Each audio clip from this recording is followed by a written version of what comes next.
I knew that there was like something very wrong. On the surface, it looked very organized and very proper.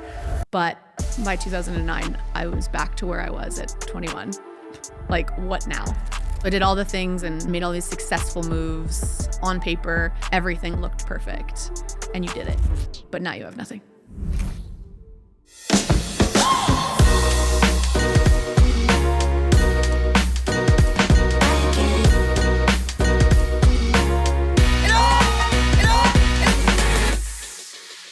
Welcome to the Calgary Sessions. This is episode number 182. I'm your host, Jeff Humphreys. Before I get into it, if you dig this one or like the show, please subscribe, leave a review, just do something with it. I'd appreciate it. Today's guest, I have no idea where this is going to go. I have no idea about the backstory. Just a cool character. I don't know how we got connected on Instagram, probably last year at some point. She came through the studio, checked it out, was like all about it. And so here we are. So name and who you are, please. My name is Cassie Hawrysh, and yeah, I'm just a multifaceted human. It's the best way to describe it, because if we get into it, it could go a lot of ways. And that's why, and I don't do any research on anybody, so when I like go to your Instagram and just check it out, I'm like, I can't really figure out what's going on, which is great for me. Good or bad for branding, let me review that. But you touch a lot of things. Yeah, I mean, ultimately, I didn't grow up here, so there's a little bit of a disconnect, but I've been in Alberta for so many years that you and I have crossed paths multiple times, but just never been formally introduced. So some of the mystery of, who is Cassie is by design, and some of it is because there is just a lot of change going on all the time. You've seen a couple of these? Yes. I asked that not for ego, for the context on like... Also for ego. Just high fives. You seen me before? Well, it's funny. When you said we were both at Mandy's place last Christmas, it's hilarious. Like, just how close it all actually is. Calgary is just a baby bubble. Like, it's huge, but if you run in just enough of this, like, similar circles, you'll find each other. And that isn't just due to social media. I think there's just this level of connectivity in this city that really just like breaks those bonds. So, And I definitely when you're in your right circle, when you're doing something that's like really authentic to you, then all of a sudden it seems like the energy you put out there just creates these scenarios where it's like, you find each other, right? Like accidentally or otherwise. I'm stoked to be here. Yeah, it's cool, man. Take this thing back. Where you grew up, how you grew up. Parents, siblings, job, school, like all the way back, as far as you want to go, as far as you can remember, and then we'll get into all the random things that you got going on along the way. So I grew up in Brandon, Manitoba. Huge population of 40,000 people. Go Our Kings. Sign on the outside of town used to be 40,000 friends waiting for you. No way. Yeah, and I say that because there's a connection there in the sign world. So. Yeah, I'm an only child, so that's got its own little shout out to all the OC Club people. You'll know what that means. So, and that's good or bad. People like to say, I suspected that, or oh, really? So I don't know. Either way, could go either way if you're an only child. Mom and dad, awesome. They're both bikers. So my dad has always been on a Harley. I've been on a Harley as a passenger since I was like 3 or younger, maybe. Don't tell the cops. Mom too. So she was a motorcycle enthusiast, had a trike. And the two of them, I say this because it's so cute, they met at a Halloween party in Brandon, and they're both from smaller towns in Manitoba, outside of Brandon. And that was that. And then I was born a million years ago. And they had owned a commercial sign business. So the sign seller. And we lived next to it. And that was my whole world, was our little house and our big shop and me and French immersion education. And the same kids that I went to school with in kindergarten were the same kids that I graduated with in grade 12. So in lots of the ways of my world was really small. But I always knew that I was going to go to far more places than the limits of Manitoba edges. I mean, big athlete. So gymnastics when I was little kind of started it off. But it wasn't until I found volleyball when grade 6, 7 that I was like, I found some passion here. I really want to do this. And it took over everything. So I wanted to be able to do it as much as I could. So in school, club, beach, whatever I could play, that's what I was doing. But I also was and continue to be like fascinated in the arts too, probably from my dad's, influence in my life. So drawing, painting, and then singing later became a thing too. But I also played instruments. I think there was just like this curiosity about me to see if I could. And pretty rarely, if anyone has ever wondered, I bet I couldn't. People say that all the time. I couldn't do that. I'm like, well, you might be able to. And I think when I was little, I just wasn't, there was no constraints. My parents were like, sure, if that's what you want to do, figure it out. And so I did. Were they like introducing you to things, or was it just like growing up in school, you kind of get exposed to things, but outside of school, like volleyball at a young age, you kind of got to get exposed to it. Was it you choosing your adventure, or were they actually like, do you want to try this? I wonder what they would say to that. I think my answer is me.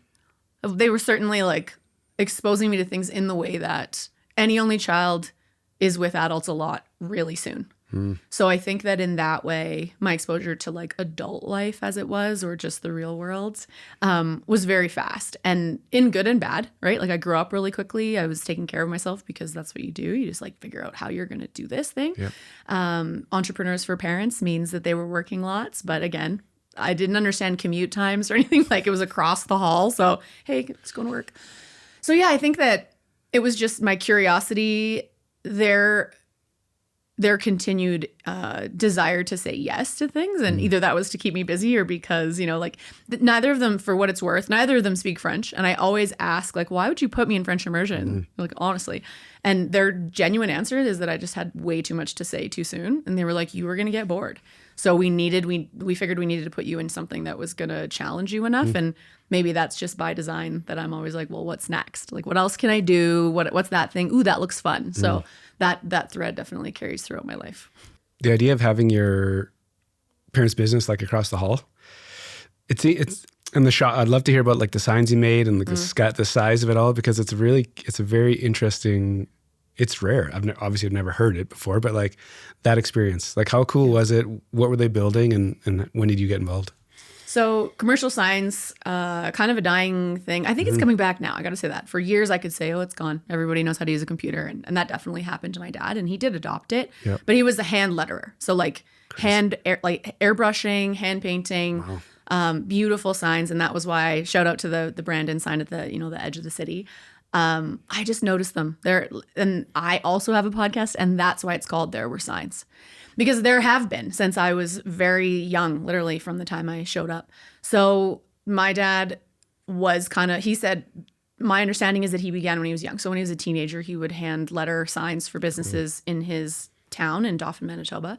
And it became the thing that he just always did. So that meant that everything from the sides of semis to creating awnings to highway signs to signs for the mom and pop shop, they had big contracts with companies that had their offices in town, like Pepsi and Coke. And, so I don't know if I understood the magnitude of their business, but in terms of being creating the branding and the face of all these companies, my dad was the guy in town. And there was competition certainly, but back then there's not a lot of people that knew how to do that. So, and people needed you to, right? They needed, if you want to know what we do, how we do it, and who we are, you're going to need a sign guru like my dad. So yeah, I mean, they had it forever and ever and ever until my second year of university. So they were just like a staple of the community as far as I understood. And as far as like when you're a youngster, is it like being babysat in the shop, like as they're working, and you're just like, I have this like, as you're telling the story, I'm like creating my own situation. But I was there all the time. Like there was probably 3.5 feet between the buildings. There was literally just this like walkway. You step down, you step into the shop. There was no need at a certain point for a babysitter because I was home and they were also home, just in the other room, right?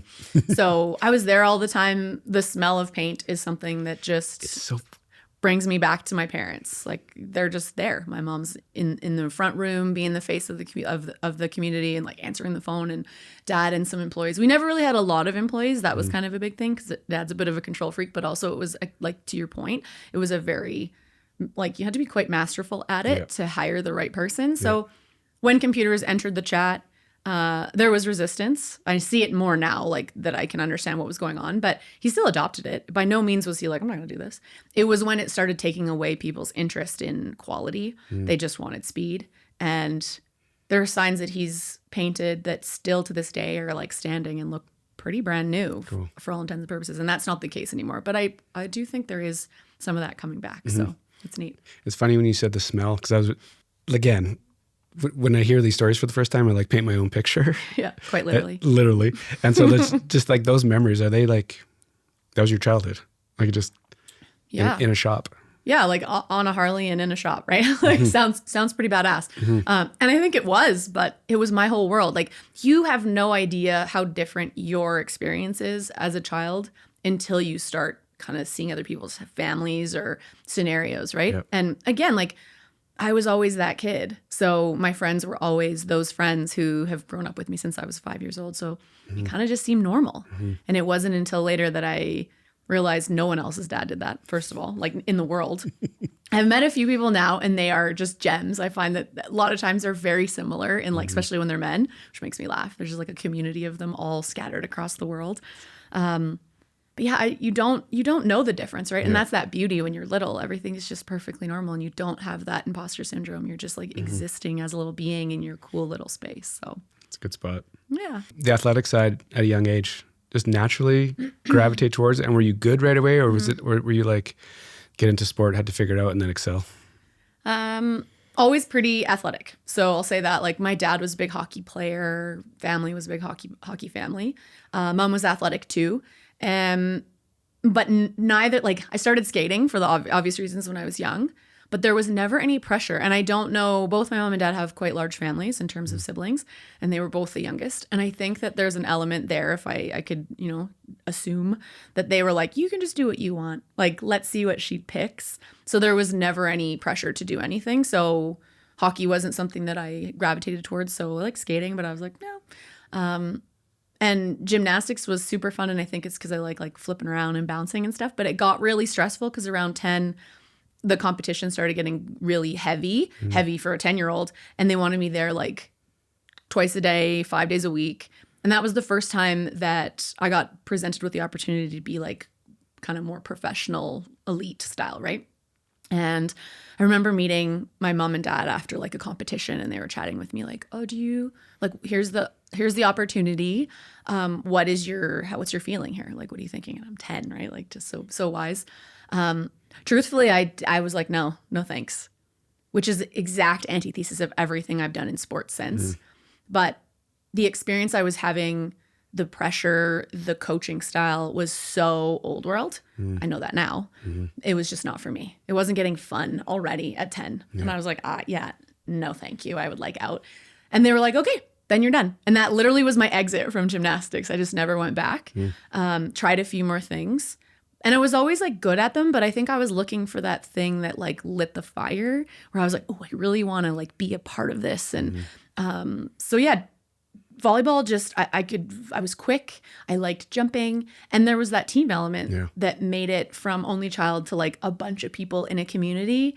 And that definitely, struck the chord with me. Because it's different, because there's gymnastics, there's a team, but it's kind of you by yourself. The team all kind of add up to one thing, but the team thing was like the thing that, you think that's the thing that got you? I think so. Yeah. Yeah, because you just felt so united. And the intensity that I could and continue to portray on the court was welcomed. So that like impassioned, super energetic winner attitude, it was like, yes, I could lead, I could showcase these things that I didn't realize were going to be so monumentally helpful then and now. And I think that just getting to be and like stepping into that part of my personality just suited me. When you think back about like that age, whether it's elementary, junior high, was it like all sport? Was that kind of the... No, I loved school. Like I am super nerd. I didn't tell anyone that, your friends knew, but yeah, I think about it, especially with French immersion. So I talk about this with our kids all the time. Like we were encouraged because it wasn't just like bilingual, it was immersion, right? So I really didn't speak English very often at school when especially not in class. But they did encourage you to speak French quite a bit. And I bring this up because we would get in trouble if we spoke in English sometimes.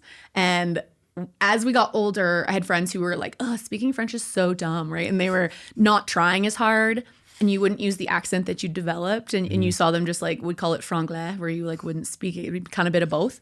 But there was that element of trying to like create your own space and have some agency, right? But I would partake in that a little bit, but the truth was I liked it and wanted to speak French, and I liked school and I liked my teachers, and there was, I don't know, maybe it was the structure, or I mean, I could tell you now what it probably was. There was a lot of external validation that I was getting from these things.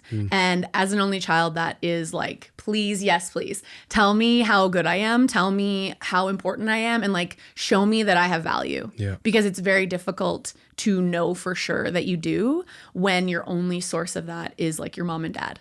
Right. And so you're like, aren't taught, like, it's, and I'm not suggesting that my mom and dad weren't like, hey, you need us to tell you you're good. It just happened that way because you're just looking for that. You're looking for that connection. So I say you, and it was me. And that took a lifetime to recognize as an element. So, we'll do a little Nostradamus moment here.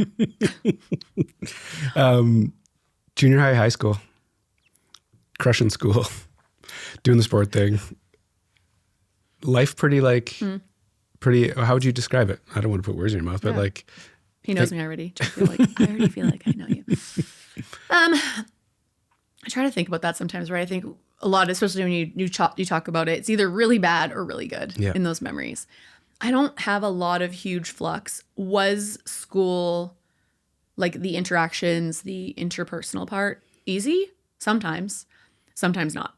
I think that when I found my people and other athletes, other people in choir, I had these little pockets of places where I felt like I belonged, but ultimately did have, just like I think most kids through school, areas and groups of friends that I just like could not break through.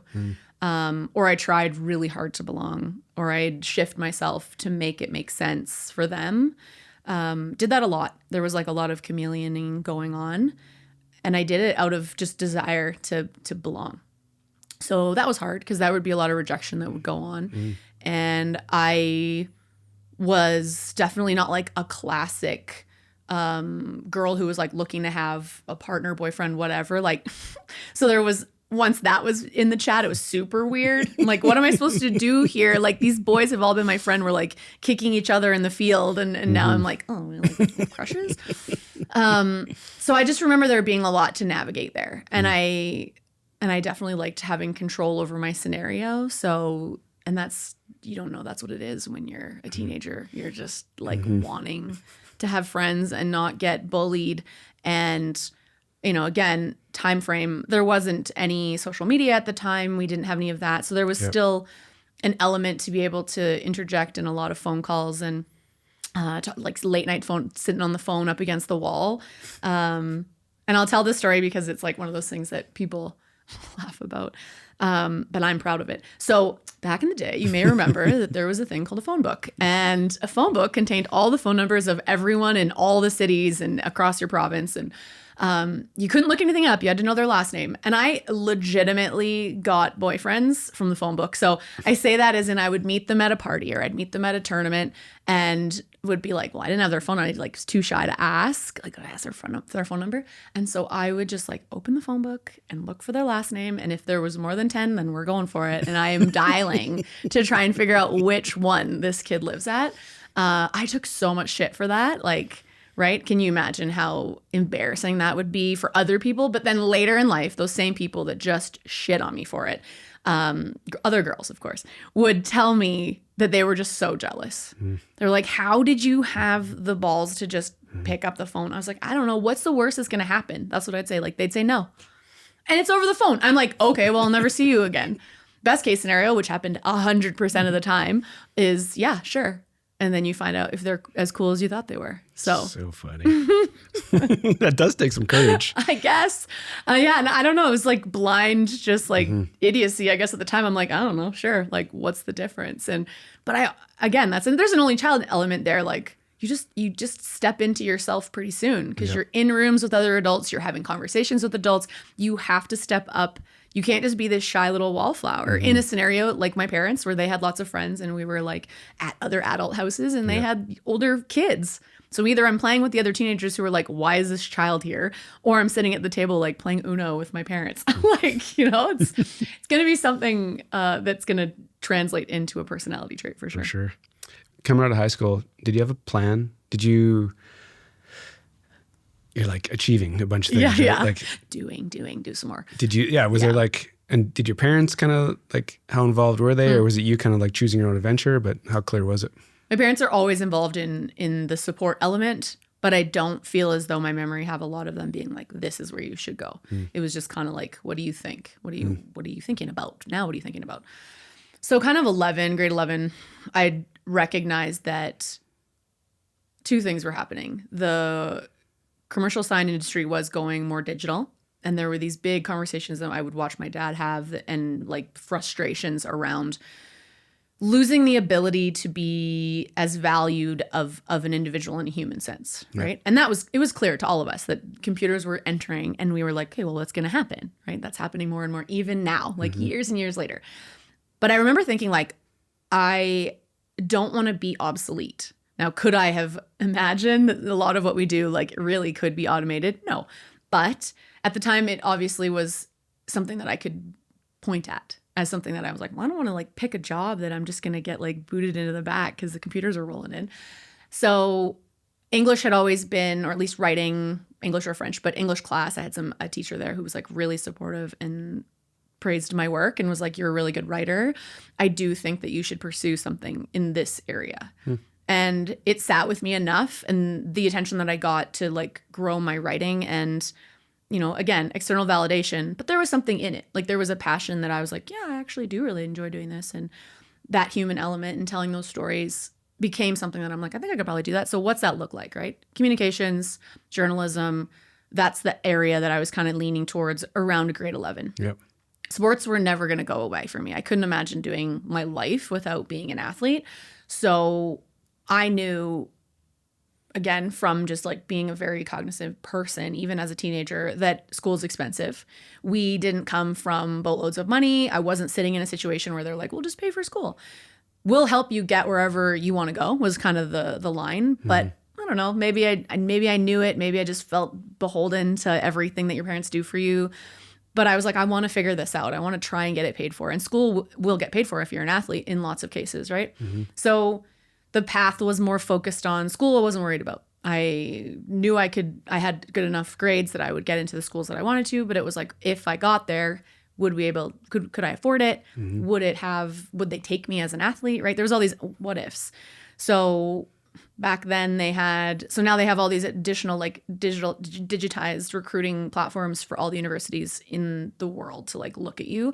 Back then that was not the case. So you hired someone for, you know, probably thousands of dollars to take all of your VHS tapes that you had of you playing, put something together, redub all those VHS tapes, send them out to hundreds of people and put this, and I still have it, this like laminated multi-sheet document about you to send out recruiting packages.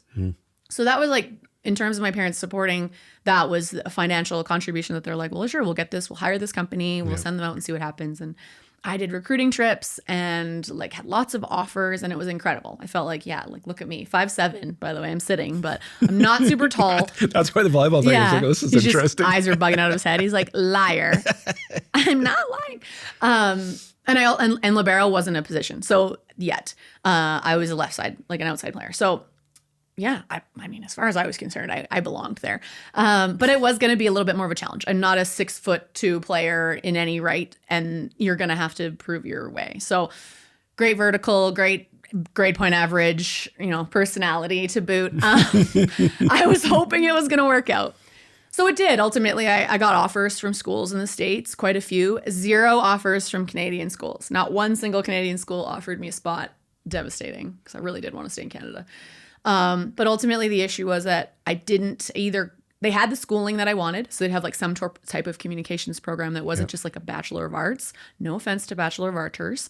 I just really wanted a degree that I was going to leave with to have some, because I still believed, I don't believe it as much now, that I was going to leave school and go straight to a job, right? Like I need this piece of paper. I've been told so long that it's so important. So that was really the forefront of my mind. And I'd also seen other athletes who were a little bit older than me go down to state schools and get hurt and then just be cast aside. Yeah. So there was no misconception of the possibility of me doing this and then it failing. But ultimately, they would have school and not enough money, or they would offer enough money and not have a single program that would have landed where I wanted. So ultimately, I declined all my offers and like I don't know, I can't remember the time frame, but far too close to the deadline of starting school, the internet was a thing then. I looked up all the rosters of all of the Canadian teams, women's teams across Canada, and I did the average height of all of the teams and then like against the programs that they had. And I'm sorry, University of Windsor, but you had the shortest average height and a communications program. And so that was where I applied. And I called the coach and said, I'm coming. And she was like, okay, you're going to walk on. Like, you're going to have to try out. And I was like, okay, well, did you get my tape? And she's like, mm-hmm. I'm like, oh, it's going to be hard.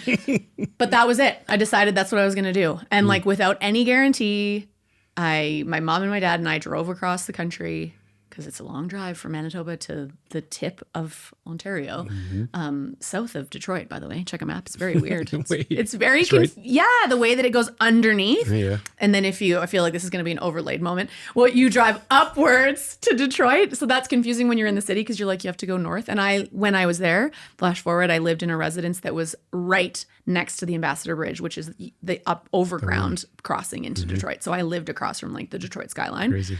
Nuts. Flash forward. I made the team, started my degree there, had a double major of communications and visual arts, which I'm a bit sad I didn't get to continue visual arts, but cool. That was how it all happened. So I just like made it work against all odds. Was that just a natural move? Because it's like, it's not normal. Like what 18-year-old exactly. is doing all of that and being like, I'm gonna get into school. Like, I don't know, Jeff, I don't know. It certainly has continued to happen. Yeah. And my parents didn't sit behind me going like, you got to figure this out. They were probably like horrified at how intent I was being about not taking the money. Right. And further to that, going to Windsor, I didn't have a scholarship and we did have to ask for some help in the family in that first year. Yeah. But, I was like committed to believing that somehow I was going to figure out like a way to get school paid for. And I don't know.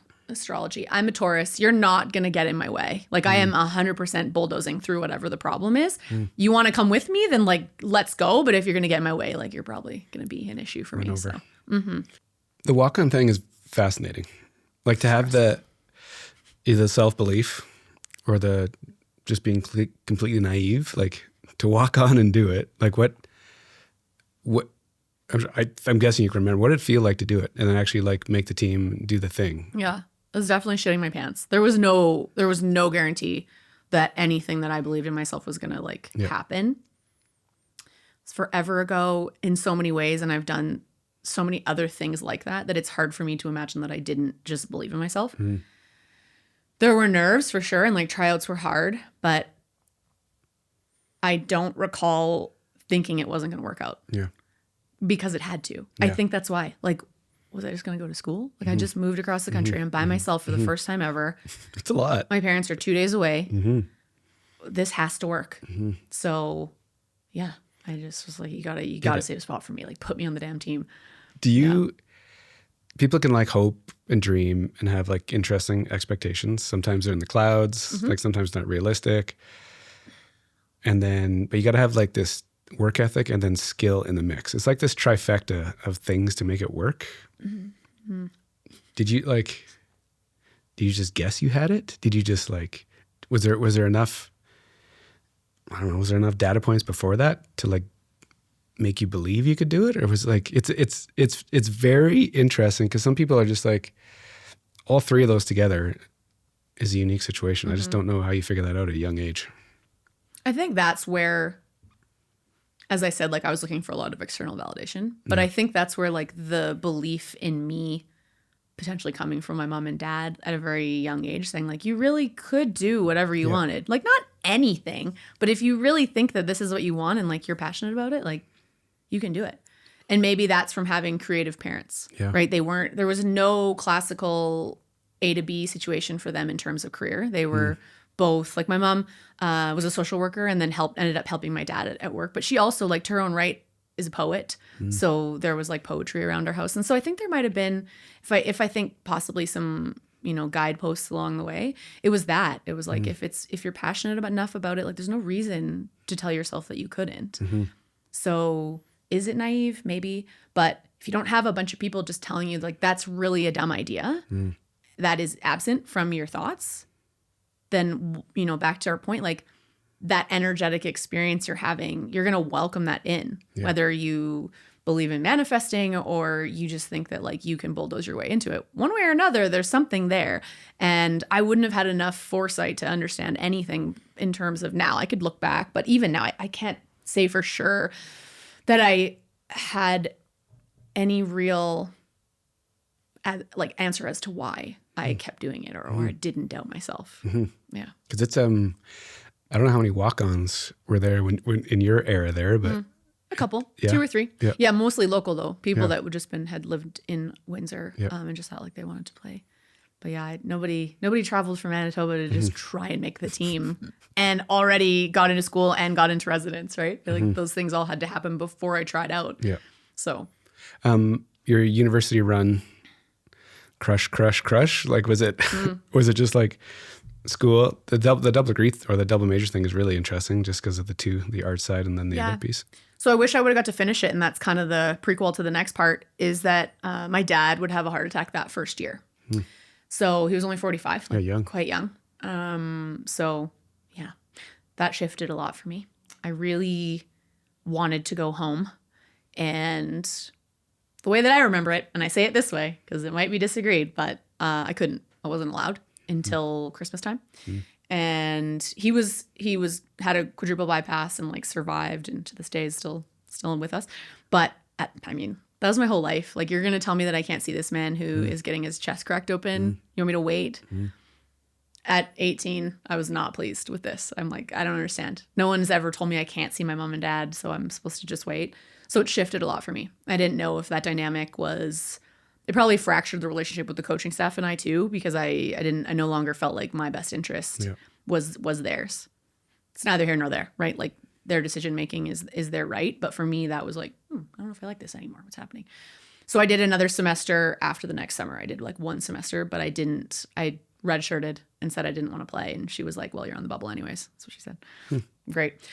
So I ended up leaving. So I transferred schools to the University of Regina that had a journalism program and a team that I had connected with and felt like I could make. So I did that year of transfer, and you can't change schools. There's some different rules now, but back then you had to sit a year out. If you changed universities, you couldn't just like jump around from team to team.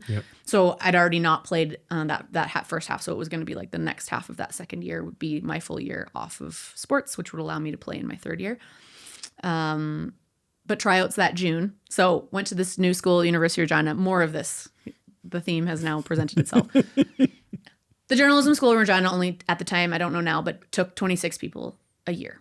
You had to apply for it, and you had to apply with quite the portfolio of elements. I also, because you're changing schools, Ontario had a different set of standards. I did a lot more what were like 200 level classes, because grade 13 in Ontario was still a thing back then. Do the math, guys. This was a long time ago.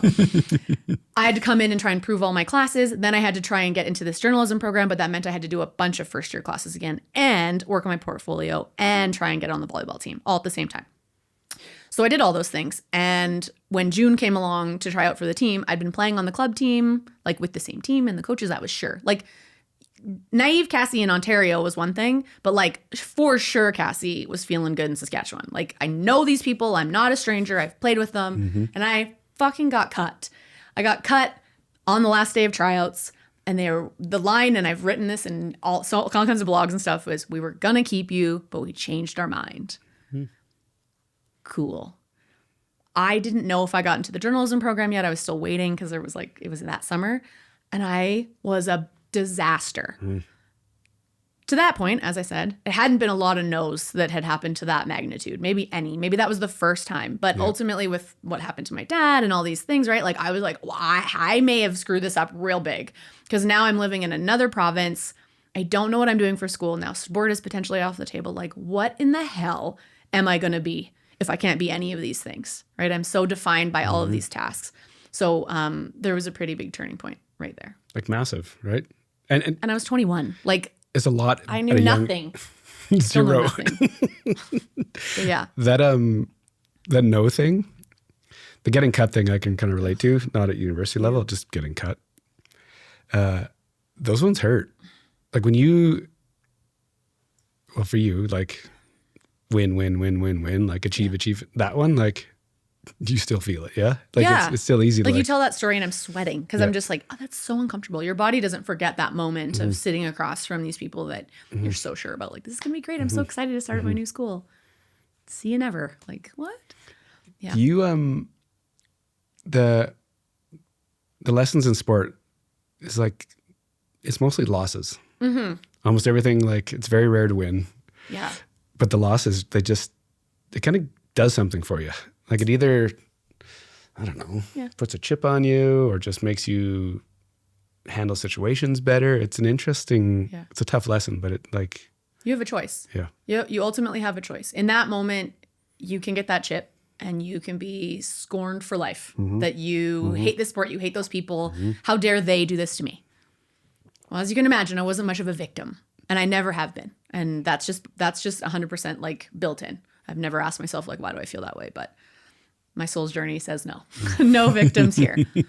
So yeah, I was mad. I was sad. I was terrified of what to do next. But there was a very small period of time between my next decision because I knew what was still true, which was I was still going to go to school there probably. And ultimately I did get into the journalism program, but I just was like, I can't do nothing here. I don't know how this is going to work. And I also knew, sidebar, that if I could get it was like an 80% average as a full-time athlete, then you could get a lot of your school paid for. Okay. So I didn't need the scholarship. I just needed to have them both happening at the same time so I could just do school.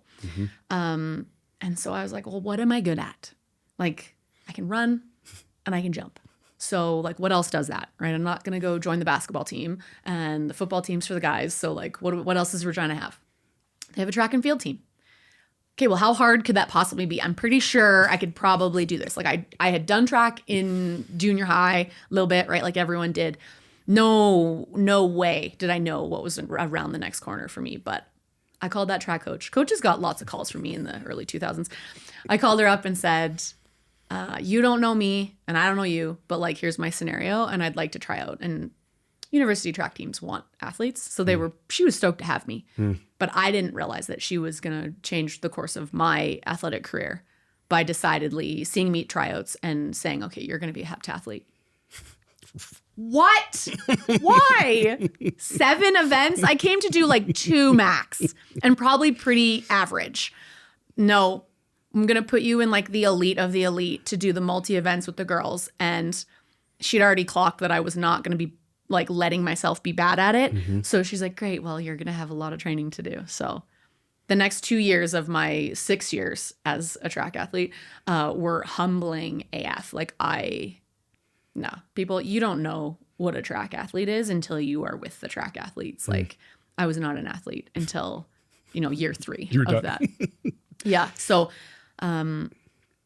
not to go over every single element of it, but ultimately that's what happened. I became a member of the track team and went on to, even after I graduated from the School of Journalism, I came back for a year to like be the captain of the track team because I had 1 more year of eligibility due to that 1 year that I missed. And it changed everything for me because what would happen after that, obviously in sport, would be because of that team that I would be a part of with track and field. So the financial burden of school, was it a driver to actually like to figure out the sport thing, or was it like a mix of that plus the athletics being such a big part of your life? Like, and the reason I ask is because the financial piece for me and my family was kind of not a lot of money. I got to go to Mount Royal 3 times and drop out 3 times, but my dad was a fireman, and so there's this Burns scholarship. Okay, and that was the only way that That's the only way it could happen for our family to go to school. Yep. They might have had money and maybe they would have helped out, but it was like the financial burden of school was a thing in our family also. She's a beast. Yeah. We look at other countries that have it all paid for. Yep. And you're like, why don't we do that? But I never really thought about why I believed it. Maybe it was talked about more than I remember. Yep. But it certainly was at the forefront of a lot of my decisions. Mm-hmm. And whether I created that in my story as like this thing I needed to do for our family was kind of just the way that I presented it. Yep. It was super important. I mean, I've said over and over that sport was just a part of who I am, and it is. And I think that I knew that I'd lose my mind if I didn't have that outlet. And maybe I would have found another like resulting thing and been some other version of myself. But I knew how to do it on teams, and I knew like where to go for that. So that was the way that I looked to both things. But yeah, the financial thing, like when you realize, so even that first year, you say that, it's so funny. That's how I know it was a driver. That first year in Regina, when I had made the team, was at the School of Journalism, was going into it. That's what it was. I was going to be going into it, but had been on the track team and all these things. So I was about to get the scholarship. Got my final report back and was 84.2 or something overall average. You needed an 85. I was like, what is this bullshit? Actually? So I did the math and had to figure out how many percentages I needed to increase like across the board to get that extra, whatever, 8% or 0.8%. Mm-hmm. Again, a lot of professors got phone calls. So I had meetings with all of them and was very blunt. Like, do I need to do another assignment? This is at the end of the year. They are done. They don't want to be there. Mm-hmm. They're like, why is this girl bothering me? Mm-hmm. Like, and so 3 of my 5 classes, I convinced to either give me an additional assignment, review my something else again, like go over it again and find another 0.1 somewhere. Like, and I was very adamant as to why. I wasn't hiding it. I was like, this is the difference between me being able to afford to be here and me having to like get a job and not do any of the things I want to do. And they were just really like open about it. But I think it also had to do with, again, connections and communications and all these storytelling and the reason that I went into it. I was writing for the paper in Regina is called The Carillon at the University of Regina. And I was the news writer there. And I had done a feature on multiple teachers. So I had this thing that I had done, and I created it called Behind the Chalk. And I did interviews with these teachers. And as it worked out, because I did these features, they already had that connection with me and they felt more interested in having and just fielding that conversation, right? Did I do it for that reason? No. Did it work out in my favor? Yes. So people can slag me all you want, like, oh, you did it because you were sucking up. Well, whatever. Like, it's my business. If I'm that amazing that I could imagine I was going to need that in 6 months, then good for me. But I can promise you I was just trying to get more stories in the paper so I had more to get into journalism school. So ultimately it worked out. But the finances, and I did it. And I got that bumped up and got the 85 and got my school paid for. So that gear to do that, like who does that? I'd like... What do you mean? I sit in the corner and be like, oh, poor me. I know, but like... 0.8. Like, but a lot of people would. You know what I mean? I know. We have these conversations all the time, my friends and I, like, other people don't think like that, though. Yeah. I'm like, what do you mean they don't think like that? And when you realize that, you're like, oh, okay. That's why these conversations feel a bit big for some people, or they're just staring at you like you're an alien. Like, how could you? Why would you? And I don't imagine any other way. So I can see their perspective, but I just don't live in that place. Fascinating. Heptathlete. Track and field, like you said, they're like freaks of nature. Goodness. They're starting so young too, right? Yeah, like, they're just, that's the thing. They're built that way. They're built to move. Did you, when that coach said that, obviously, well, you said yes, but did you know you were going to be able to do it? Like, did you trust yourself? No, I was really nervous about this one. I thought I would, again, I think it had a lot to do with the team. So the teammates that I had met that were already on the team were very welcoming. And so that experience of knowing that I am going to be shit, quite frankly, for a bit, and then being like, it's okay. Like, you're not going to hold us back. We'll kind of drag you with us. And if you're willing to work, then we're willing to like help you.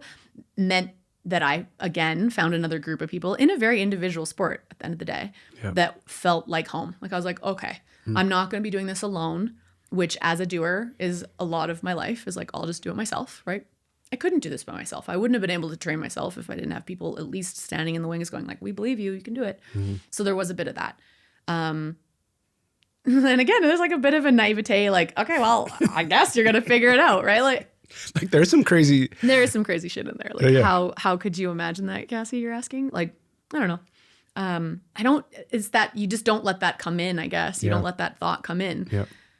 Did I like win right away? No. Did I win a lot? No. There was a lot of losing, to your point before. Like I didn't win a ton of medals in heptathlete or even the individuals when I would go do hurdles by themselves or just like run a 200. And then in the end, we discovered that my best events were the 100-meter hurdles and the 800 in terms of like how much better I was getting over the course of like 5 years. So then I would become a 400-meter hurdler for like the last 2 years outside in just outdoor track when I was kind of the adult version of my life and was out of school.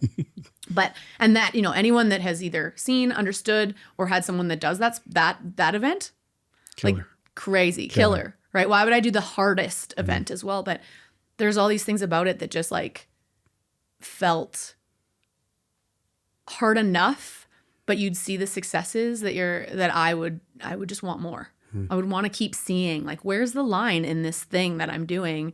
There's people standing next to me going like, we think you could. I'm like, okay, well, if you think I could and I think I could, then there's like a pretty good chance that I might be able to. And then you just get put in rooms and on tracks and in training camps with people, the Jessica Zelinkas of the world, who are these Olympians, like just incredible athletes. And you're doing practice with them.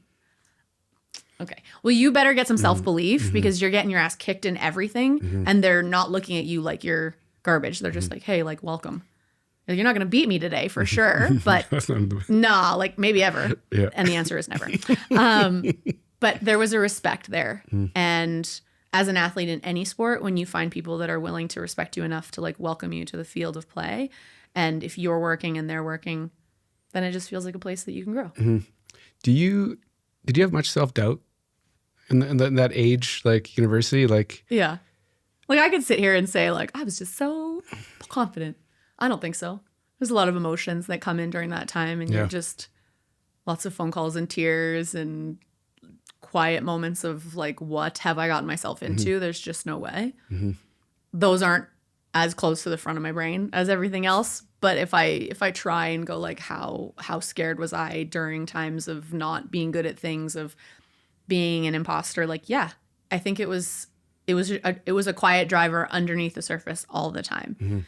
And having to reframe that for yourself all the time is really difficult, which is why I needed there to at least be like a coach who was like, yeah, I think like, I trust that you're going to do a good job, or like teammates. And that doubt is what causes you to get better at things. Like when you don't think you know what you're doing, well, good, because that means that you're willing to look at what you could do better. Yeah. If I walked around all the time and said like, I knew I had it, I knew I was going to make it, I knew I was going to, like I would have been no good and never would have gotten any further. And people can pick people like that out right away. Yeah. Right. When you're just like, I already know what I'm doing. Okay, well, here's the door. Like, we don't need you here then. Yeah. So that mentality of recognizing that I was never going to be the best in the room, because there was always someone else who was better. And if they weren't better, they're about to be. They're like just 2 steps behind you and ready to be like, ha. You're like, how did you do that? Knowing that there's always someone chasing you and that you're always chasing someone else. And whether it's you chasing versions of yourself or other, that drove a lot. So there was a lot of pain in the success and pleasure of winning, but way more losses, to your point, for sure. That idea of the teacher thing behind the chalk, cool idea. Thanks. The idea of like story, did you figure that out early? And was that why you liked writing, or like how did those two connect? Well, as you may have caught on, I'm not very shy, big storyteller. Long run-on sentences. Punctuation is my friend in writing. Yeah.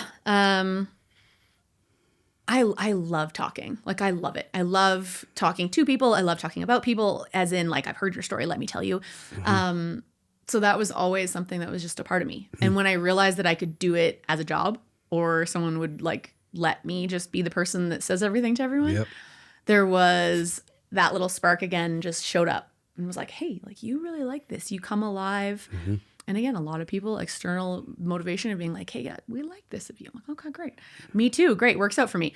It just fit. Like, why wouldn't I figure out a way for me to do that thing that I like? Right. Back to my parents. Like, that's what they did. So I don't know any other example. I'm not going to go to a job 40 hours a week that I hate. Now, don't get me wrong. I've done a lot of those jobs. I've had many a job that I'm questioning my life's purpose. To understand, at least I've had the experience, but I knew always that I wasn't going to be able to stay in those types of jobs. And I never really bought into the whole, like, you're going to grow up, you're going to do this, you're going to have a job, then you're going to die. Like, I was like, that seems terrible. Why would I create a trajectory towards that? So yeah, the storytelling fit itself into every version. Every job I've ever gotten, I found a way to like interject it in there or find it, whether it's in, just the people that you're with and you're able to do it that way, or you find another, task in the workplace that you can do that in. So the more I recognized that that's what it was for me, the more I was sure that I had to kind of like really keep carving it at that space. It's a cool angle to like flip it on its head and actually showcase the people that are there educating you. It's a cool flip. When you graduate, clear path, where were you as far as like, I'm a grown up now, I'm going to get a job, but I have this like athletic piece to you still. Where's your head at when you graduate? I'd gotten a job pretty soon after university. So I had worked for classic media, TV and newspaper. But I got a job with the government in Saskatchewan, and I was actually a writer for the Premier. So if you wrote, Premier Bradwell at the time was sitting, and he was like the first one to have email. And so we had email and written and letters. And so there was a group of us, and if you wrote the Premier, we wrote you back and then brought it up to him to sign and approved. So a lot of government side on that. And so I did that for like a little over a year, but that's where I went first. So I think there was like some of what I say now, saying like, oh, I didn't want this direct path. I was like in a decently long-term relationship. I was still running track outdoor only, and then had a pretty significantly like stable job at the government, and thought, okay, well, this is okay. Yeah, full transparency. The relationship that I was in was like super unhealthy, and I couldn't get out of it. I didn't know what to do. And finally I'd had enough, and like the abuse had been so monumental that I exited stage left very dramatically. So in 2009, I was at Nationals in Toronto for track and field, was doing all those things that I said, and living in Regina, but that was my like home base. I called my mom and dad and said, when I land in Regina, I need you to be there with a trailer because I need to leave. And that was the exit. I don't tell a lot of people that story. Like I say that I left but that's what it was. There was like a driving emotional and physical like force that was like, you cannot, like you will not survive this reality. And it wasn't physical, but it was like irrelevant because I was just a shell of a person at that point. And for as dynamic and energetic and happy as I am as a person naturally, I knew that there was like something very wrong. So I just got out of there. So to answer your question, like the path was busted in 1,000 pieces. On the surface, it looked very organized and very proper. But by 2009, I was back to where I was at 21. Like, what now? So I did all the things and made all these successful moves on paper. Everything looked perfect. And you did it, but now you have nothing. Then you got to wrestle with that. It's like, how do you, or what did you do? Like, it's almost like this duality going on of like how you present yourself in public and how people perceive you, and then behind closed doors, we never ever know what's going on. That's right. Yep. I probably gave it as much time as I gave getting cut from the volleyball team. There wasn't a lot of processing. Yeah. So I'll say that I do now. I have some tools for that, but I didn't have any tools to like process all the emotions. I had to take action. That's all I knew how to do. Was what was your next choice then? And that's how Calgary entered the picture. No way. So if you've kept this far into the interview, we finally got to the point. Thank you for hearing my life story. No, but seriously, like I have family here, and I felt like it was big enough that it felt like a big step. Yep. It was safe enough that I could have a place to land so that I had a place to live, and open enough that I could make some new decisions. But I came here with no plan. So that part was different from normally I'd be like, okay, here's what I'm going to do when I get there. I was like, nah, I can't do that again. But at least if I go away, like, I can't stay in Manitoba. We're not going to stay in Manitoba. We got to get out of here. And it was, we'll just go over Saskatchewan, we'll get out of that province, drive over the bridge, and land in this city that felt like a huge deal, right? Because Calgary, to someone that grew up in Brandon, is like Toronto, but better, always better. Yeah. So that was how I ended up here. And that uncertainty, you were kind of young too, ish, right? The blood that runs through my veins of uncertainty, you mean? Yeah. Yeah, apparently I'm fueled by uncertainty. Was it like, were you comfortable when you got here? Was it like the inner dialogue was just like ripping and you had to like figure it out? It was a long time ago. No, I think that again, I probably tricked myself into believing, because I knew some other people here in the track and field community, that I had a place to land. So I relied on those connections to kind of put myself into some levels of comfort, trained a little bit of outdoor track, Yeah.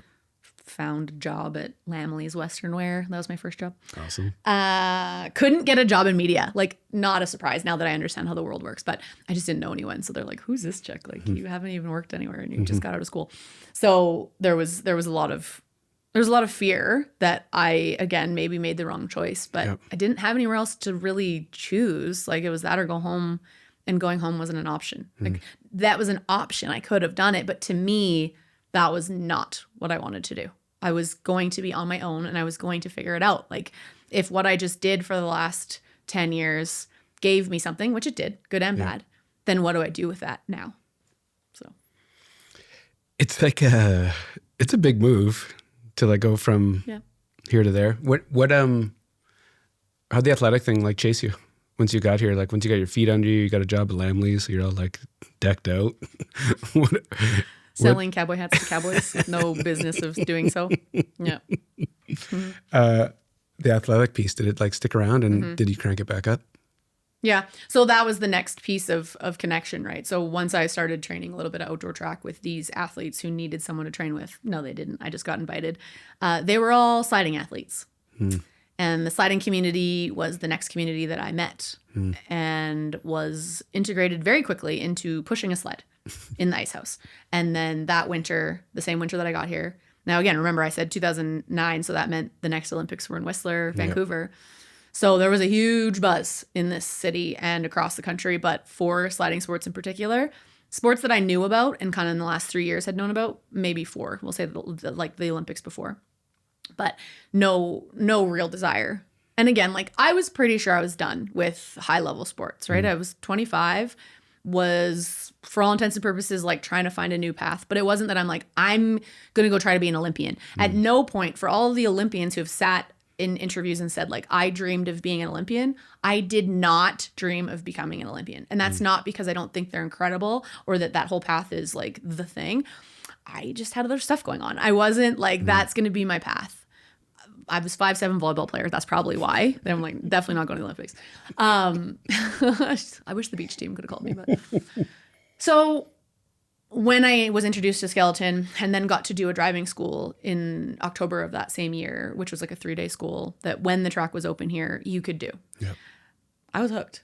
And so did athletics follow me? Yeah, like accidentally, because I found this insanely different and insane, as you'll all say, sport that I potentially had no business even trying. And I found out that my fast talking also goes with my fast thinking. And when you're a fast thinker in a cerebral sport like that, you can experience it much different than the way that people watch it on TV. So yeah, I was terrible at first. I was bumping into everything. I had bruises all over me, just like every skeleton athlete who's ever tried it. But I was a 25-year-old female who's starting in a school with a bunch of like 16 and 17-year-olds. So again, I had like a really big decision to make. Like, if you wanted to really do this, what's that look like? Because it's nothing. It's not a team. It is, but it isn't. Not really. You got to decide that you're going to do it for yourself.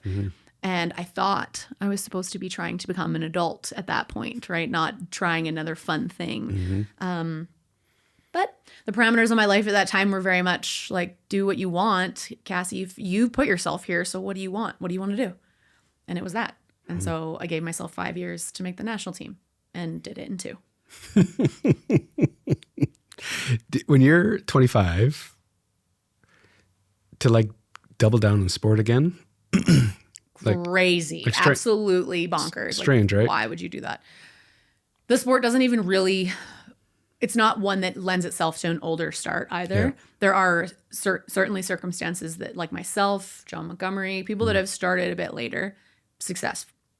But even the culture of the sport didn't really love it. They weren't like, okay, great, we're like super stoked to have this 25-year-old. Again, I think my attitude, my discipline, the fact that I'm the barnacle on your side. Like, if you think you're going to get rid of me, no, like, I'm definitely sticking around. So there wasn't a lot of no's they were going to be able to give me, especially because it's not as if I thought I was going to go be on the World Cup right away. I was like very sure about the path and had a lot of experience starting over, right? I knew I could do it again. I just needed to have people around me to show me the ropes. Like, what do I need to do? What kind of athlete do I need to be for this sport? And the driving part of skeleton as it turned out, again, I'm not a big, like I can downhill ski. I can potentially mountain bike, but like, don't take me. So the whole finding the line, those elements of those types of sports that I now obviously know, I didn't really know them. So I didn't even know that that was like a thing that I would understand. And like driving my car fast. So maybe that was a thing. Taking corners. You know, but I think that really lent itself to it because in terms of like, we can glaze over the fact that pushing the sled is hard. And yes, I did track, but I wasn't a sprinter. Like I wasn't a natural sprinter. I had to work really hard. So I did have to work very hard at being a good push athlete, but that's okay. I can teach myself to do things. If the driving came naturally, which it did, and I discovered that quite quickly, then I knew I had the edge that I needed to like excel, no pun intended, in the sport sooner than maybe they'd expect me to. Yeah. That giving yourself a 5-year plan, pull it off in 2. Work ethic, skill, just like blind commitment. And a little bit of luck. Yeah. So because there's only so many spots on higher level teams, I was able to kind of break into like the B team of the national team sooner due to some injuries happening above me. Now, again, like the individuals that these things happen to, like my heart goes out to them. It really does. And I'm still friends with these people. But at the time, like anything, that's how sport can function sometimes, right? So I think that I'll be the first to admit, I probably got that opportunity sooner than I was ready for, but I was, in terms of results, the next person that could fill that spot. And when a team is looking to continue to get points as a full team, they're going to move people up and down. And that's how that happened. So some of it was due to the fact that I was doing well on the lower circuit and was in position to have so. And some of it was just like the path of someone else's journey intersecting with mine. The commitment to actually like get to that level. Did you have a job, or was it like you were like, what would you say you do here? how'd you make money? I didn't. It's like the classic athlete, no money. Yeah. So again, I was living with family here. So, you know, shout out to my family that let me live at their house for 5 years. No kidding. Really? Like that's they, you know, sacrifice on both sides. Yeah. And they had 2 kids, have 2 kids. Jesus. I know. I don't think like, I probably owe them a lot more than I've ever said, but they were just like, yeah, sure. And I was just a part of their family. Crazy. And that made that was the only way I could have done it. Yeah. Because I didn't have rent. Right. And I bought groceries and stuff, but I was still a part of that family. Like, so the sacrifice that they made for me without me really asking ever, like, hey, you guys good? You know, they were just like, we'll do it. In debt forever for that. And I did have a job. Like, as I said, I was working at Lamley's and things like that. So I had enough like walking around money, but ultimately I would then get like some national funding, which as I'm sure, I feel like if you've heard any interviews with any athletes, it's not very much money. Yeah. And that wasn't paying for everything. But at the time, like my expenses weren't super huge once I'd gotten, and I had just gotten a sled. So I'd like figured that out. I didn't know if I was going to be good enough yet that I'd need to just like straight up stop working. So I think that first summer, like I was working a little bit. But then after that, to answer your question, once I realized that like things were going to have to escalate pretty quickly, because 2018 was really my goal. Like 2014 ended up being the thing, but like I had a pretty long-term goal, knowing just how good you had to be to make a maybe the 3 spots that we got at the Olympics for the girls. That was a maybe, right? But yeah, so once I figured that out that I couldn't work, that's when the whole storytelling and sponsorship element had to enter. It's so funny. I was just thinking that. I was like, I wonder if she chased like sponsorship and like was going to brand herself and do a thing. I had to. There was absolutely no way I could have survived otherwise, like living at family or not, because eventually I did move out while I was still competing because they couldn't support me forever. I was recognized that. Like I had to make the dream other people's dream too. Yeah. You had to like turn yourself on. I did. I had Haley Daniels on the show like early. Yeah. And her like marketing approach and you know the way she got after it was like a master's class in marketing.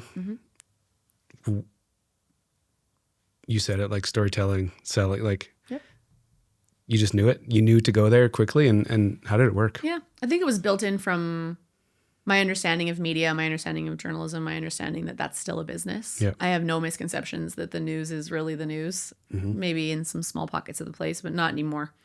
It's a business. Everything's a business. It's a business of sport. It's a business of news. It's a business of living. So how can I tap into that business side of it? And what do I know how to do already that can make this a feasible thing for myself? Yep. again, social media was new for that time. And I leveraged it very fast. So I was one of the first athletes in that time to like really understand that telling my story on there would make people care, right? A peek behind the curtain into a world that you only saw every 4 years was going to mean that people were like, what's happening? What do you mean you have to like polish your steel tubes underneath your sled that they're not sharp? And to show the people that didn't know me, my personality, just who I am, right? So if I want people to buy this thing, which is ultimately the idea and the goal to go to the Olympics and not work and train full time, right? You got to like, these are the things I have to do. So create a situation where they understand it as deeply as you do, figure out what they are connecting with you through, whether it's like their kids in sport, a passion that they had in their life. You figure that out pretty quickly. Like people are honest about it, and then connect with them on that. And one of the things was I never worked with any brands or companies that I like didn't have that type of connection with. Something I didn't use. Like I was really clear about that because I could get all kinds of free shit. The internet in the beginning, much like now, but even worse then, you could get anything for free if you asked for it. They would just send it to you if it meant that you'd post a picture, right? It's way more intense now. And I will say this, I think that creators get abused now in terms of the level of expectation versus like actual income is insane. It's insane. Like, yeah, I by no means had insane amount of followers, but I had like a pretty high follower count early days, relative to the distance from skeleton to people's brains. Like they're like, oh, how do people know who you are? So just getting in the conversation, right? Whether that meant doing more interviews or getting in newspaper. And like the Brandon Sun was a huge supporter of me and continues to be so. Amazing. But, but that was a big deal. Like to be able to get back home and be in the newspaper and then share that and just once you got on in an interview for anything, people are like, okay, that girl seems kind of nice. Like we like her.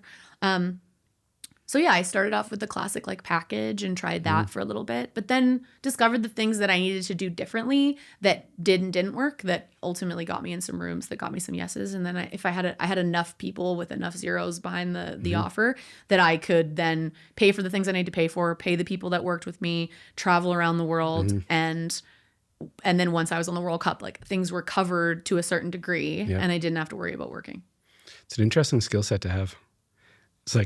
It's running your own business. Yeah. It's like branding yourself. It's running a business. It's like, it's all of it. Yeah. And I think some of it, I knew what I was doing and some of it I was just like winging. Like I just was like, I think this will work. Right.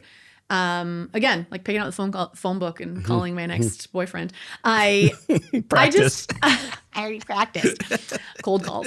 I wasn't looking for a boyfriend, but I was looking for money and it wasn't a sugar daddy. Like, I don't know. When you have to have this conversation with someone and they're just looking at you like you're looking at me like, what? I never imagined the alternative, which was to do nothing. The doing was the safety net for me. Yeah. Because that's an interesting, I grew up the same way. No safety net. Like every decision, I'm accountable for. Whatever direction it goes, it's on me. So it's like, it's an interesting way to grow up and just to have those lessons, them early. Yeah. And then it sets you up to make these decisions later because you're like, well, it's all on me.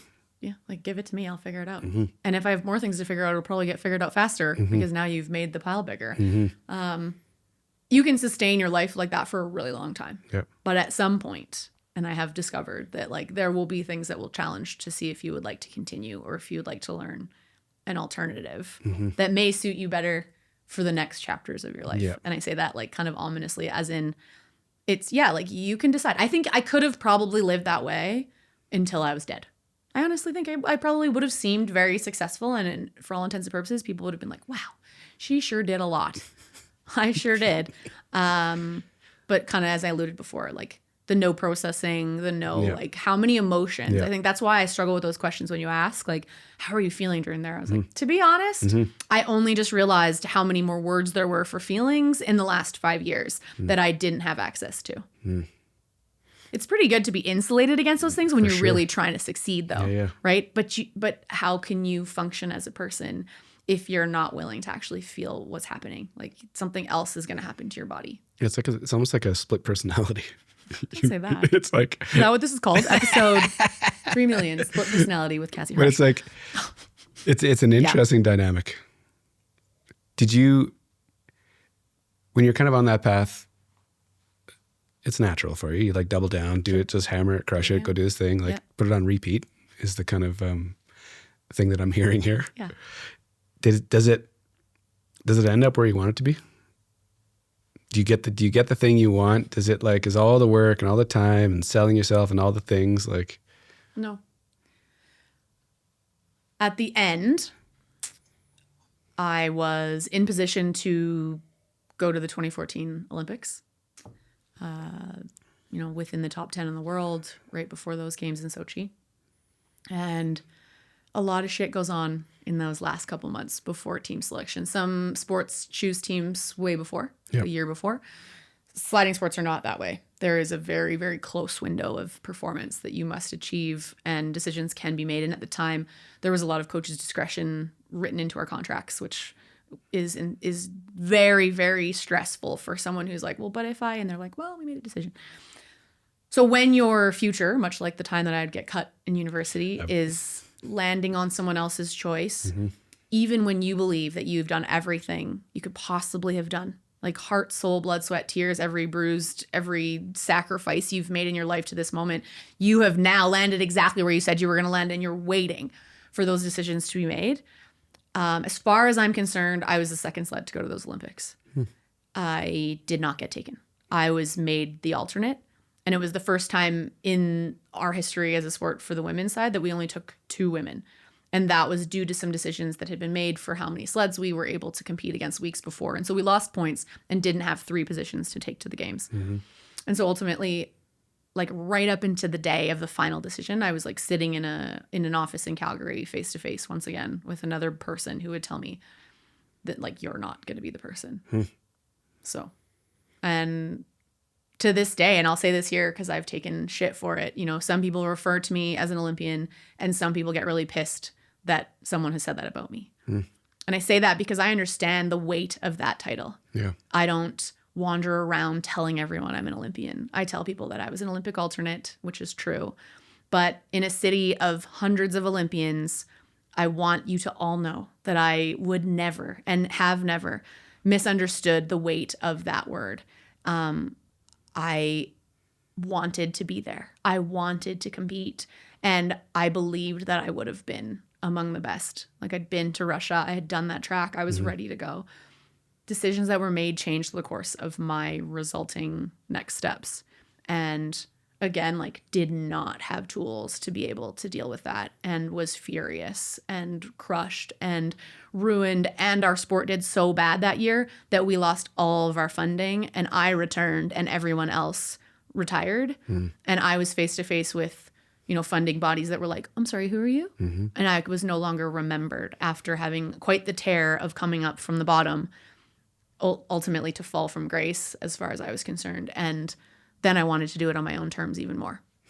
And so I stuck around for 3 more years. No way. But was up against a governing body that really wasn't pumped that I was there. And I think because I wanted to do everything my own way and had enough support behind me that I could.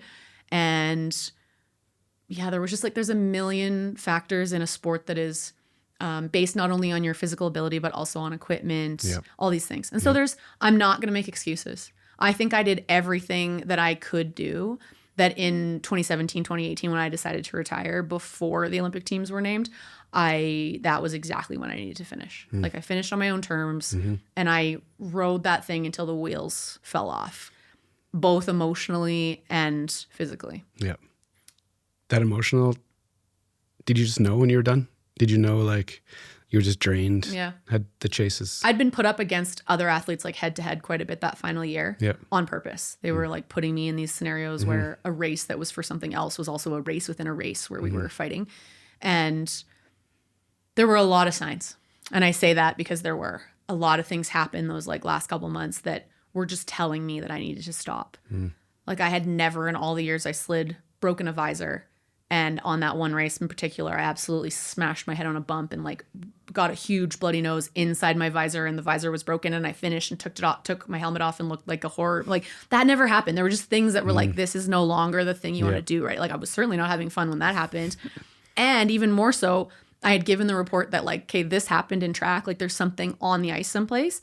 that they doubted me. The track was like, oh no, you don't know what you're talking about. 2 more athletes had to break visors, so it was like, no one is listening. Like at still now, however many, like 9 years in, I wasn't getting the respect that I was like, would think, I'm a pretty good slider at this point, guys. So there were just things that were like, hey, you got to let it go. Like you got to let this go. It is no longer for you. Yeah. And so at the point that I had the decision to make, like, would you like to return in the following year? I went home to my mom and dad's house and was just there for a week. I took no phone calls, no nothing. It was just like, got to sit with it. And so probably the first time that I ever really processed something. And every time I asked myself, like, would I want to be on that Olympic team? Should everything change and I could make it and be standing with those teammates in that position? And the answer was no. Like resoundingly no. I wouldn't have cared. I wouldn't have felt like I belonged. I wouldn't have felt like it mattered. And standing next to people that like didn't want me there, like why would that? What was the purpose of that? For what? And furthermore, like I have been next to, held, carried, moved like for months the Olympic gold medal from those games. And I have been in possession of it for someone else, right? And that person wasn't fulfilled. Okay, great. So like I wasn't wrong. Everybody's journey is going to be their own. And like for anyone to look at someone else's and go like, oh, that shouldn't have happened, or look at that person, like get off your high horse. Like come here, sit with Jeff, have the conversation. Because the truth is like, that's my story. That's my version. Other people might sit here and go, I'm going to tell you my version. Go ahead. Yeah. I believe yours is true as well.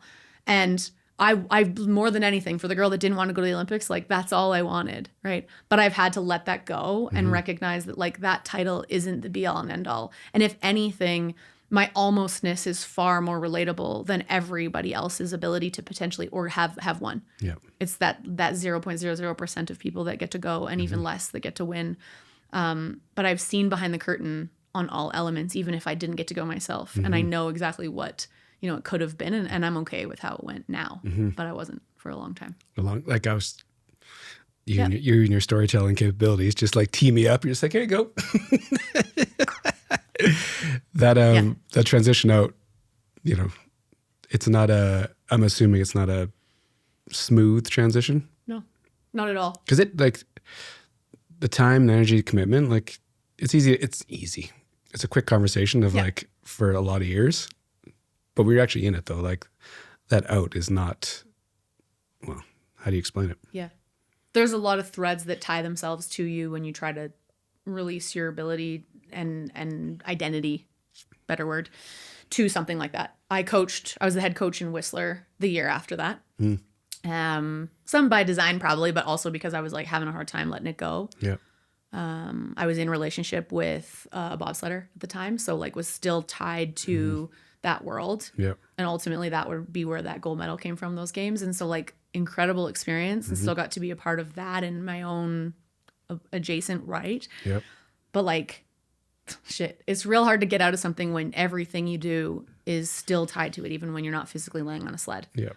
So I did one more year at coaching, and then I was like, and I did slide that year once or twice in Whistler just to kind of get another run on my own terms. Yep. And I'm glad that was kind of how it ended. So, and I would never get back on a sled. I really wouldn't. It's not a sport that I have too much respect for how incredibly difficult and amazing it is. But doing it just to do it, it's not tobogganing. If I want to toboggan, I'll just like run over to some hills and go head first.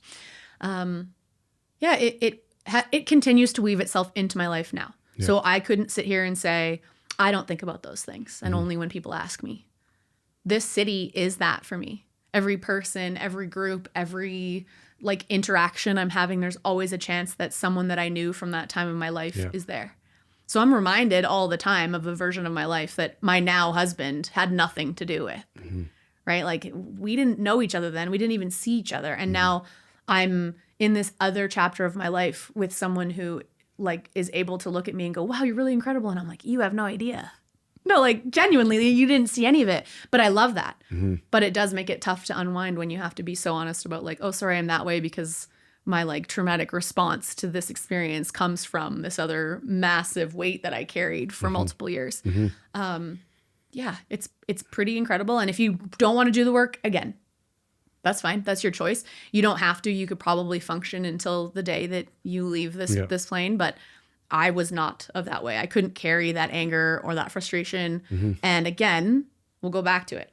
I wasn't the victim. I wasn't walking around saying like, oh, this is other people's fault. No, like there were things that could have been different on my side too. Maybe it would have changed the trajectory of those decisions. Yep. I'm not to blame, but at the same time, as we discussed, sometimes there's just decisions that you in a position of power have over other people, especially as coaches, that will change the course of their life. And that's the power of coaching. That's the power dynamic of any like system that has those types of dynamics in play. Yeah. You can talk about it so like eloquently now. Your head's kind of like Screwed on a little screwed bit better. on. You can like process things. Like you're very Yeah. thoughtful about all this now. It took a long time to get there, obviously. Yeah. I didn't talk about it very much for a while. I also designed myself to not speak certain ways about the sport, the sporting body, way before that happened. So to our point about being like clear on my marketing and my branding, there was a version of me that I was holding to the camera and to the lens of the world that served the purpose that it needed to serve. Yeah. But you can imagine the more under the surface emotions that started to be like bubbling up as things were not going the way that I intended, it started to get harder and harder. And then I was just angry, quietly all the time. Yeah. And you can't do anything at an elite level, never mind slide 140 kilometers per hour angry. Well, It's exhausting. go out in the city, Calgary, and drive angry. How you doing? Doing pretty good? It's like that. But now lay on the floorboards of your car and look out the front of your hood. Like, nah, you can't focus. You can't focus on anything. Your relationships are suffer. Like, I have no doubt that all the relationships, friendships, etc., like suffered because of it. But I was just really good at like putting the mask on and acting as if it was dealt with. It's a lot of energy to like keep that all in check. Yeah. To have like two things going on. When you retire, coaching, and when it's all done, where are you? Are you like how do you You're older. You start at 25. You know, we're still like, you still know nothing, still super young. But that feeling, like, what was that feeling when you're like, okay, I'm done now?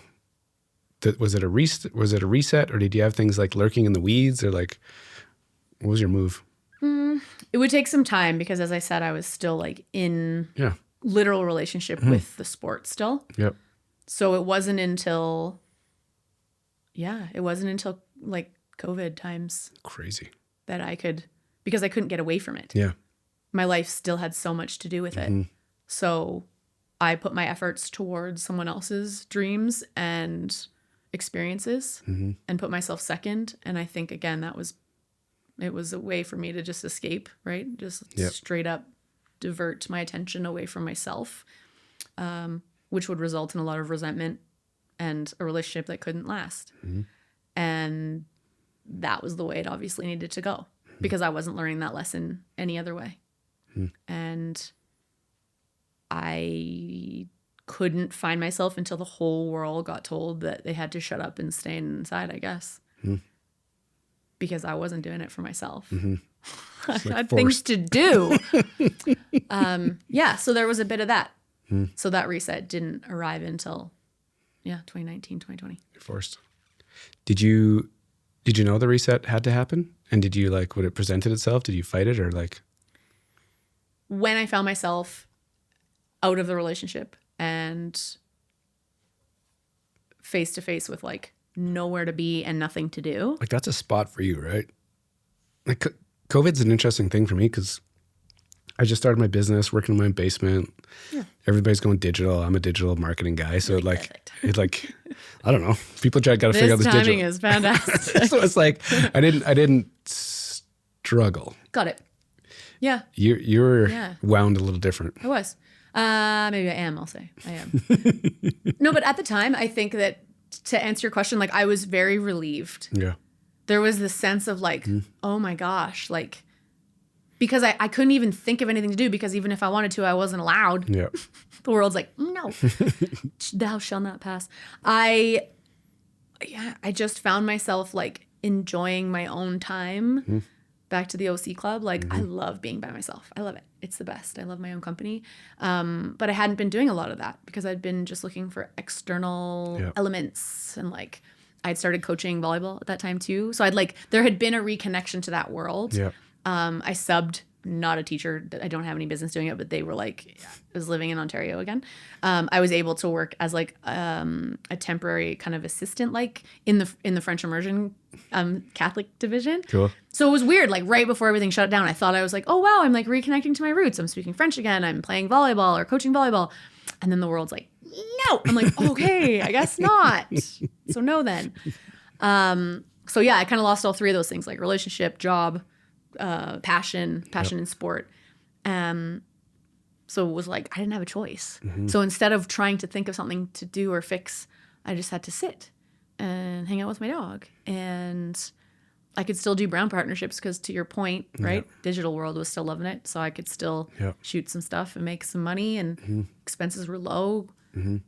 But the next decision was like, what am I going to do? Because I wasn't going to stay. Yeah. I had moved across the country again for another version of my life, which now for the umpteenth time had not worked out.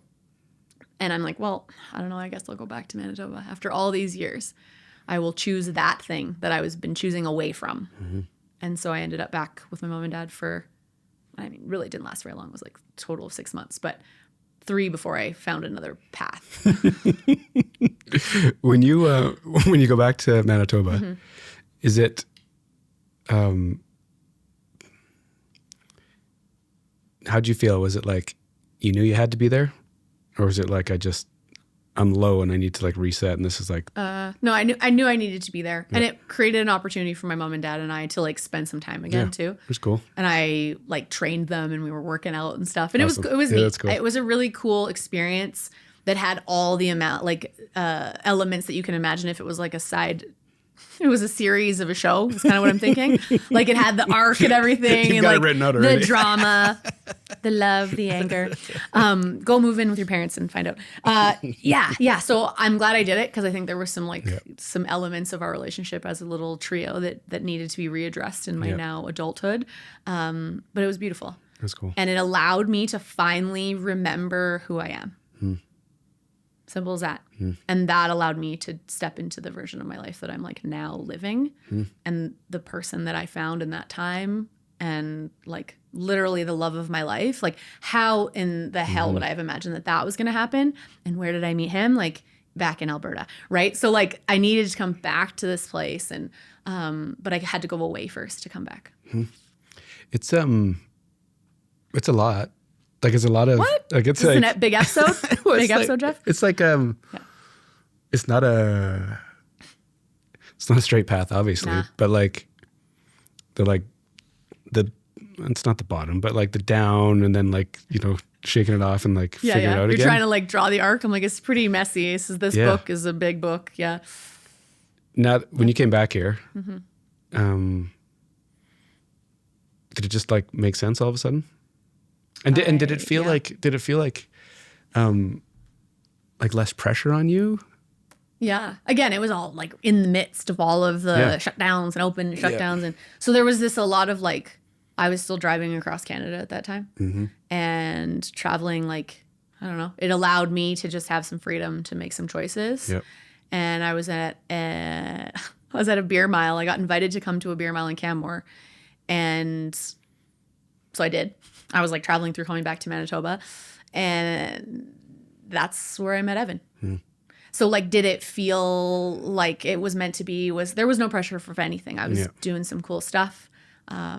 If you've ever checked out, the reason being that I was in BC for Prosthesis, who's like a mechanical giant, like it's not a robot, but it's a human driven element. And I was out there like learning how to drive this thing, how to like, they were using me because they were like, oh, let's see if we can get athletes to do it. And so I was doing these really cool things, right? That were like still kind of happening. Everything's outside. And so, I stopped on through and was having casual conversations after the beer mile, and Evan was just standing in the same circle. And I went to, at the very end of the night, like we'd had some conversations, like literally couldn't remember the guy's name. He knows this. And I was going to leave with the girl that I came with, and she's like, come on. And this voice, it sounds so ridiculous, but it was like, you need his number. And I was like, what? Like, I don't even, like, what am I supposed to turn around and be like, hey, buddy, come here. So, no phone book here. So I opened my phone to the contacts page and turned around and went back to him. And I was like, hey, supposed to go back to Manitoba in a couple days, but I was just wondering if you like wanted to go for breakfast tomorrow morning. And he was like, what? Like me? Like, yeah, buddy, like, come on, put your damn name in here so I can figure out who you are. I gotta go. So puts his number in. We text that night, like literally 10 minutes later, and we have breakfast at 7 a.m. the next day. And that's it. Like that story needs a lot more, but the truth is like, I just knew. And neither of us were in perfect spots in our life. But I think that all the things that had happened to him and all the things that had happened to me and that we'd been through allowed us to finally see each other and go like, oh, there you are. Like, where have you been? Like, just figuring out my life to this point right now before we have this massive pile of hash browns and fall in love. It's very interesting how you light up when you say that. That piece of the story, you're just like, ding! It's like... Well, I knew. Like, I have goosebumps talking about it. And I, like, have now been with him for 5 years. Like, yeah. When you meet, people say, like, when you know, you know. Well, I thought I knew a bunch of times, okay? Had it all figured out. Every single time. This is the person. No, but it's different. But again, I think that I did know at each of those times that's really as much as I knew. So that's true. But I wasn't quite all the way to the point of like truly meeting a person that would reflect all the things in my life that I was ready to meet and vice versa. Because the work that he and I have done together is monumentally larger than anything I was either willing or was in partnership with someone to be willing to do. Unique. Very. Like rare, right? Yeah. Because I'm sure you can talk to your friends and whoever, and like, I don't think many people can say that out loud. No, but if it took me this long to find that person, like, I'm damned as right gonna like keep this person to the end now, because like that's we are ready to do that work as hard as it might be, but yeah, like, no, that's what I was looking for, was someone to share my life and witness my life in a way that allowed me to keep growing. Yep. Because as I've stated here, I'm not willing to just slow down because I found something that I like. Like, you want to come with me, let's go. But if you aren't going to do the work to make sure that we continue to flourish in whatever next version we are, then like, this is your stop. Now that there's two of you and like combined energy, does it push you into like a wild direction where it's just like ultra confident and just like... Yeah, and his Instagram's Ultra Birch, so yes, it does. Who's teeing who up here? Yes. When we are both creating something and we're both interested in the same thing, and again, like, to be clear, it doesn't have to be the same item. I don't have to like what Evan likes. Yep. I just have to know that he loves it, and then I will love it with him. I might not want to do it. For the guy that wants to run up and down mountains for 4 days, I absolutely do not want to do that, no matter how good at sports I can be. But he's the same way. So if I'm passionate about something, then he's right there being like, well, what can I do to help? Or like, you want me to just stand here and clap for you? Like, whatever. Yes. Yeah. It turns into an absolute firework performance. So lucky. Yeah. What are you passionate about right now? What's got you like tweaked? What's got me going? So back in the world of volleyball, working with Volleyball Alberta, coaching volleyball again. And I found another sport right after I retired skeleton, because y'all know me by now. Obviously. I wasn't going to stop. Kickboxing. So Muay Thai. So I do Muay Thai. So any of these angles that have bruises, I paid for those. Just flex. So yeah, I am headed towards another level of belt testing and maybe a fight one day. Maybe. We'll see. I am in my 40s now. Imagine that. Yeah, passionate about those things. Passionate about being a step parent. Now, 2 girls, cool. 10 and 8. That's an incredible journey in of itself. We could just roll the tape again. Yeah, they force you to grow a ton. But I knew what I was getting into in terms of situation when Evan and I met. There was absolutely no confusion. We were very clear. We had the conversation on our first date that no one ever should have, which is like, here's all the shit that's happened. Here's my reality and here's what I'm looking for. If you're not willing to get on board with that today and sign this contract, then just get in your car and leave, right? And, joking aside, that is basically what we said, because I wasn't around to waste my time. I just went through another big reset and was like, I can't. And we're not going to get stuck in a room together for however long this is happening right now, if you're someone that I don't want to try this with, right? So I knew, and we were together for a year before I met the girls, and we like solidified our world to say like, okay, this is real. Like we didn't imagine it. We weren't just goo over each other for that honeymoon phase. And And now I've been momming them from the step parent side for 5 years. So Crazy. 4 years. Do you, this is a fascinating environment for me just to hear the stories, right? Yeah. To know nothing about you, Yeah. but to actually to like hear it all. Where you are right now, it sounds like a great spot. You know, as you're telling your story and there's like the downs and little ups and downs. This version of it, does it just feel like right now? Does this feel like you've, all the stuff you've dealt with, all the things, all the experiences that right now it's just like click? Yeah. Yeah, there's like some big alignment moments that as I'm making decisions, there's no question that like that was the thing, right? So the whole journalism element and all those things, like I said, I would never work in an office again. I would never, and like I'm doing that right now. I'm working in the marketing and communication side of Volleyball Alberta. Like that was not, I said no to that. And along the way, there's like some other things that have happened in the last 5 years that, again, I was making some choices to like redistribute some of that energy and try and figure things out.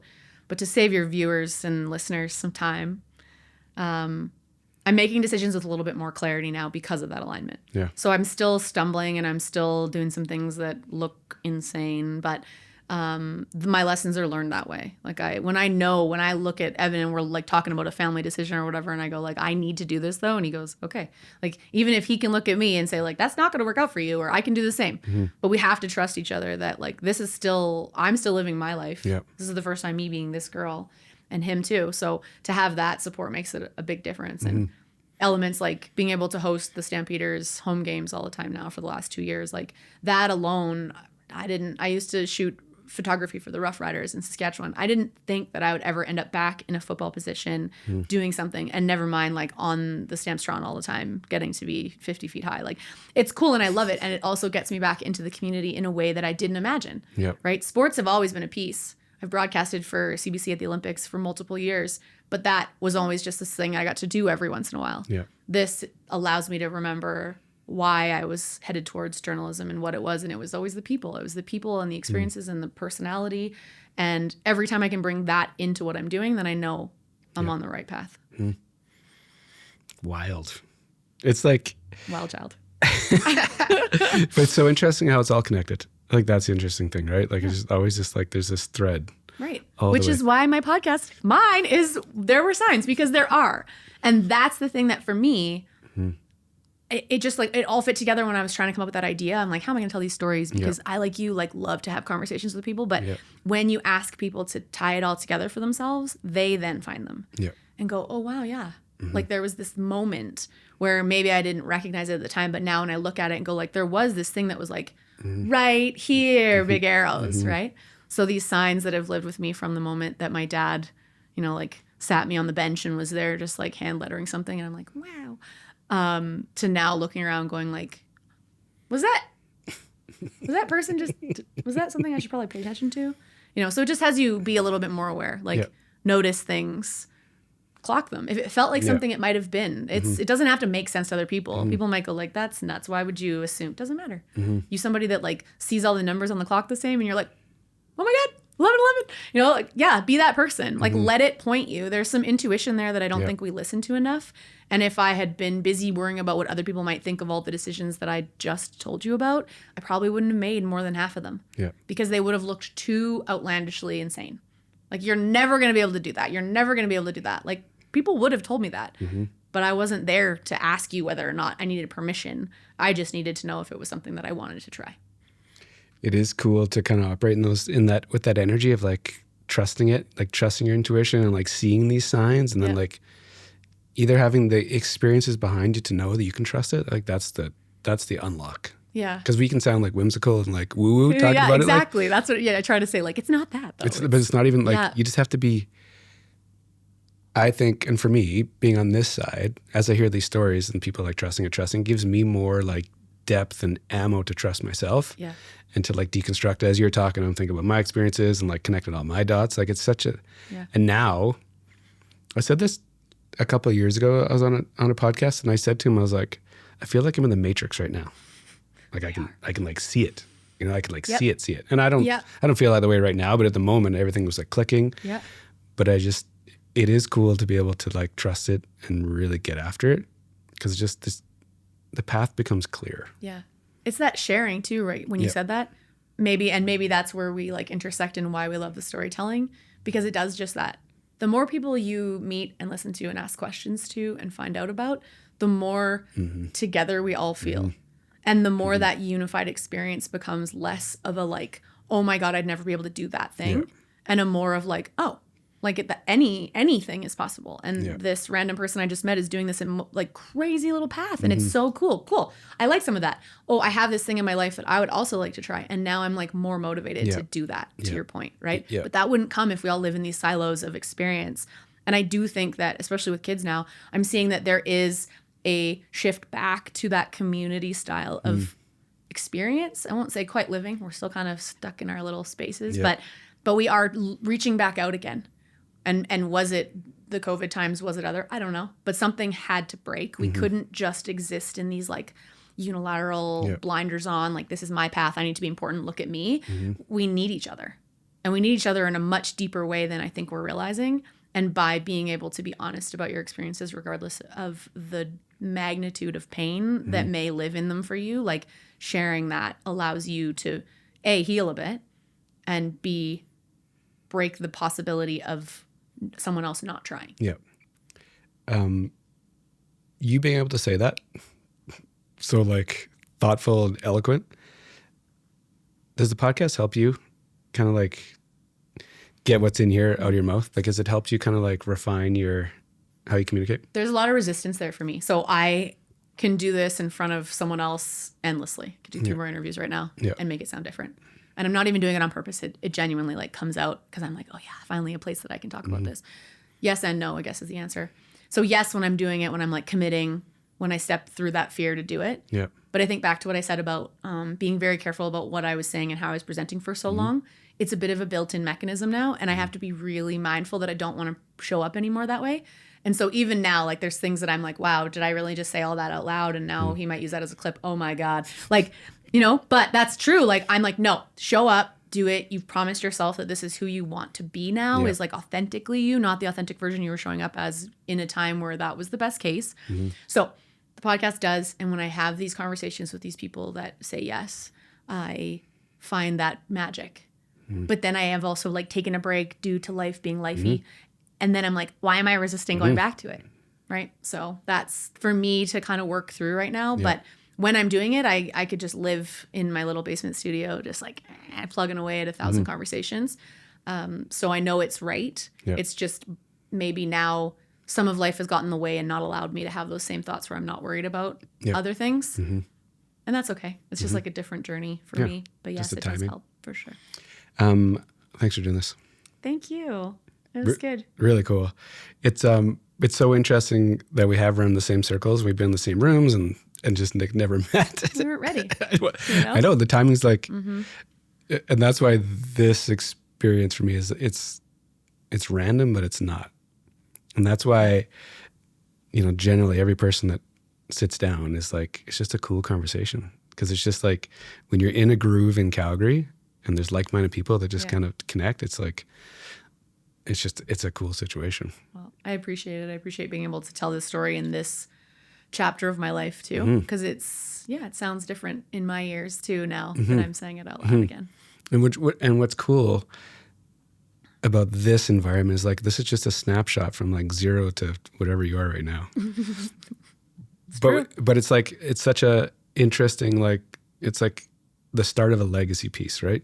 It'll be interesting to see what you look back on this thing in 20 years and what version you are. What's the same, what's changed.